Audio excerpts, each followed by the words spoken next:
ಈ ಶೂರ್ಪಾಲಿ ಕತಿ ಏನ್ರಿ ಇದು? ಶೂರ್ಪಾಲಿ ಯಾಕಂತ? ಶೂರ್ಪಾಲಿ ಅಂದ್ರೆ ರೀ ಸೂರ್ಪ ಅಂದ್ರ ರೀ ಮರ ರೀ. ಮರ ಸೂರ್ಪಾಲಿ ಹಳೆ ಮರದ ಪತ್ತಿರ ಹೆಸರು ರೀ ಅವ್ರಿಗೆ.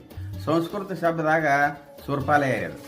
ಪರಶುರಾಮ ದೇವರು ರೀ ದ್ವಾಪಾರ ಯುಗದಾಗ 3 ಸಲ ಪ್ರತಿ ಸುತ್ತಾಕಿ ಬಂದ ಇಲ್ಲಿ ಆನಂದ ಬಾಷ್ಪದಿಂದ ಹಳ್ಳಿ ಮರ ತಯಾರಾತ್ರಿ.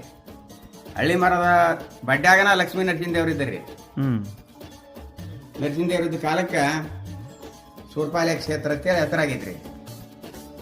ಯಾವ ಪರಶುರಾಮ್ ಬಂದಾಗ ಈ ಶೂರ್ಪಾಲಿ ಅಂದ್ರಲ್ಲ, ಶೂರ್ಪ ಅದ ಸಂಸ್ಕೃತ ಶಬ್ದ, ಸಂಸ್ಕೃತ ರೀ.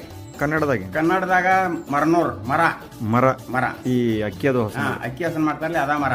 ಓಕೆ. ಅದಕ್ಕ ಮರನೂರ್ ಅಂತೇಳಿ ಹೆಸರಾತ್ರಿ ಇದಕ್ಕೆ. ಇದರ ಹೆಸರು ಶೂರ್ಪಾಲಿಗೆ. ಇದು ಶೂರ್ಪಾಲಿ ಅಂದ್ರ ಸಂಸ್ಕೃತ ಶಬ್ದ ರೀ. ಇದು ಸಂಸ್ಕೃತದಾಗ ಶೂರ್ಪಾಲಿ ಪಾಲಿ ಅಂದ್ರ ಕ್ಷೇತ್ರ, ಶೂರ್ಪ ಅಂದ್ರ ಮರ. ಮರ. ಓಕೆ. ಹಿಂಗಾತ್ರಿ. ನರಸಿಂಹದೇವರು ಹುಟ್ಟಿದ್ದು ಇಲ್ಲಿ ಹಳ್ಳಿ ಮರದ ಬಡ್ಡ್ಯಾಗ ರೀ. ಇಲ್ಲಿ ಅದಕ್ಕೆ